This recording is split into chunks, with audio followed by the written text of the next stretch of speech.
It's easy to be cynical about modern movies, since studios regularly churn out filler just to meet a gap in their schedule, usually the same old sequels and reimaginings that bank on hitting those sweet nostalgia receptors. Consequently, us movie fans can be a cynical lot, and sometimes there's that movie that we just want to love to hate, even before we see it. Proving that we should never judge a book by its cover though, all of the following movies overcame our negative preconceptions and were just too damn lovable for us to stick to our initial impressions. I'm Josh from WhatCulture.com and these are 10 movies you really wanted to hate, but actually couldn't. Number 10. 21 Jump Street. The 21 Jump Street TV show is where Johnny Depp made his name, playing a babyface cop going undercover in various high schools. It was a huge hit back in the day, though Depp always hated it, feeling that it was much too silly and he wanted to be taken seriously. So, when it was announced decades later that Jonah Hill and Channing Tatum were reviving it, reactions were mixed to say the least. See, movies based on cheesy old TV shows rarely work out.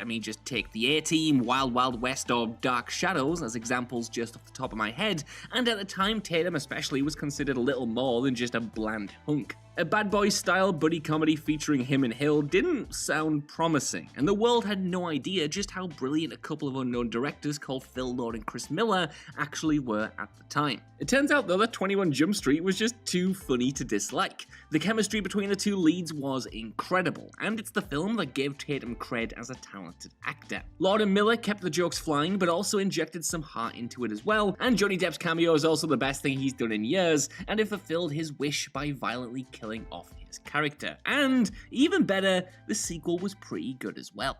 Number 9. Evil Dead 2013. The Evil Dead was a fiercely original no-budget horror movie from 1981, introducing the world to Sam Raimi and Bruce Campbell, owner of the world's greatest chin. The second movie was even better, while the end of the third left every fan craving a fourth movie that reteamed Raimi with Campbell one more time. And the thing was, the director was all too keen to tease a fourth project every couple of years or so. There was always the promise that they'd eventually do it one day, so when it was announced that the next Evil Dead movie wasn't going to be Evil Dead 4 at all, but actually a remake, and that Campbell and Raimi were only going to be producing, fans did not respond well, including myself to be honest. After all, horror remakes on the whole tend to be fairly awful, and there was just this worry that this would be a hollow cash-in. However, while Evil Dead 2013 isn't as inventive as the original, it is just as nasty. It's arguably the goriest mainstream horror movie released over the past decade or so,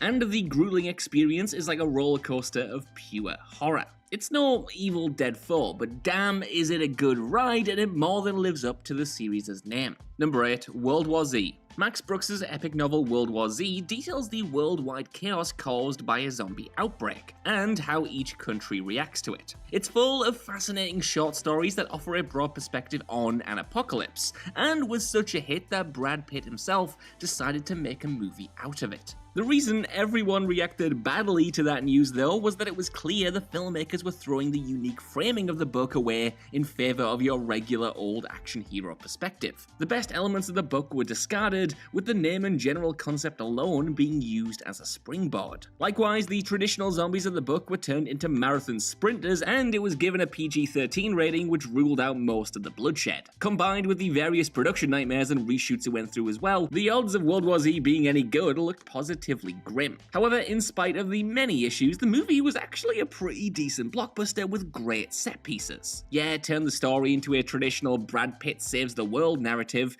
but once the action kicked off, the film turned into a relentless chase, and one that was easy to get swept up in. The book is still miles better, don't get me wrong, but this ain't a bad movie. Number 7. Triple X: The Return of Xander Cage. The original Triple X was sold as a next-gen replacement for the Bond series, with Vin Diesel playing an extreme sports douche who also does spy stuff. It was a very early 2000s movie. It was also mind-numbingly dumb, and Vin Diesel himself eventually passed on a sequel. In his place, Ice Cube took the reins for that one, and the studio dropped the franchise like a hot brick once they saw the grosses. Cut forward a few years though, and Diesel's success revisiting the Fast and the Furious and Riddick franchises meant that another XXX was inevitable, even though his character was technically killed off in an official DVD short movie, but who watches those anyway? On the face of it, the return of Xander Cage looked like a lazy cash-in then, designed to capitalize on a Hollywood sensation, which, you know what, maybe it is, but that doesn't have to be a bad thing necessarily. XXX, the return of Xander Cage, actually works because of its dedication to the bit. There's something almost earnest in the movie's commitment to just having a good time. It knows how stupid it is, and commits to delivering wildly over-the-top action, characters, and dialogue. Hell, it even has a great cameo from Ice Cube, which retroactively makes viewers think that they enjoyed the second movie, which I promise you, they definitely did not. Number 6. Split. The once beloved next big thing, M. Night Shyamalan, turned into the biggest punching bag in the late 2000s and early 2010s. And while initially this might have been a little bit harsh, I mean, The Village wasn't that bad, guys, he certainly didn't help himself with a shift into big budget blockbusters that were all terrible. Duds like The Last Airbender and After Earth seemed like the death knell of his time in the spotlight, and you couldn't move online for people eager to rag on his filmography. A back-to-basics horror called The Visit wasn't as badly received as the movies that directly preceded it, but it also didn't do much to change anyone's mind. Some people thought it was alright, and others just laughed at it for having yet another big dumb twist. So when Split was announced, another horror about a character with over 20 different split personalities, moviegoers were sharpening their knives to slice open another Shyamalan horror show. Surprising everyone though, Split was considered a major return to form for the director, who managed to bring a real sense of menace to proceedings thanks in large part to James McAvoy's leading turn. The finale teased that this was set in the Unbreakable universe the whole time helped as well, and instantly made some fans forget the past 10 years of bad movies in the hopes that they'd finally get the Unbreakable series that they had pined so long for. Number 5. Pirates of the Caribbean: The Curse of the Black Pearl. It's not uncommon for movies to be based on theme park rides these days, but back in the early 2000s, the idea of turning a popular amusement into a fully fledged movie seemed like the most corporate thing in the entire world, and not something that could ever work. As a result, nobody expected Pirates of the Caribbean: The Curse of the Black Pearl to be anything more than just an hour-and-a-half advertisement. And oh, how wrong we all were, as while the quality of the entire franchise is wildly inconsistent, The Curse of the Black Pearl remains one of the best swashbuckling blockbusters ever made, anchored by a truly eccentric performance from Johnny Depp as the now iconic Captain Jack Sparrow. It boasted a spooky, supernatural story, likable characters, and memorable set pieces. Put simply, it nailed everything that a blockbuster needs to be a crowd pleaser as well as rake in the money. Sure, that momentum wasn't able to be kept, but even with some dodgy sequels in mind, it's still hard decades later to not enjoy that first gem of a film. Number 4. Ouija: Origin of Evil. The first Ouija movie is pretty much everything that was wrong with the last decade of mainstream horror.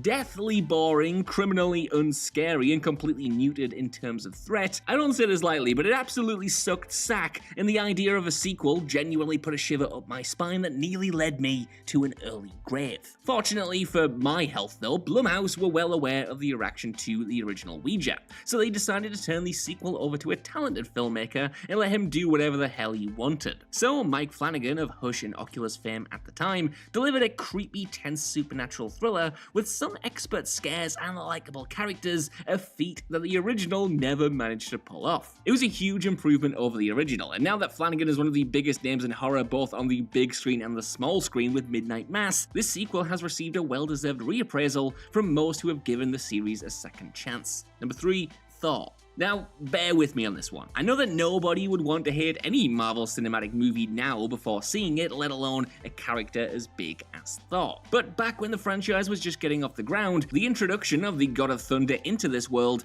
did threaten to destabilize the whole thing before it even had chance to soar. See, the early days of the MCU made sure to ease viewers into the more bonkers areas of comics. We started things with Iron Man, a decidedly human hero, living in something close to our real world, dealing with real-world human threats, and explaining all the super stuff away with science and technology. So going from that to a world of Shakespearean gods, ice monsters, and aliens was asking a lot at the time, especially for a character that nobody in the mainstream really knew about. It led to people asking the question, how would Thor even work on screen? Well, it turns out bloody well. The added dimensions, literally and figuratively, that the first Thor added to the MCU were more than well received, while characters like the titular hero and the devilish Loki are still some of the most popular in the entire series. It could have gone so wrong, but this one showed us to always trust in Marvel. Number 2. Lucy.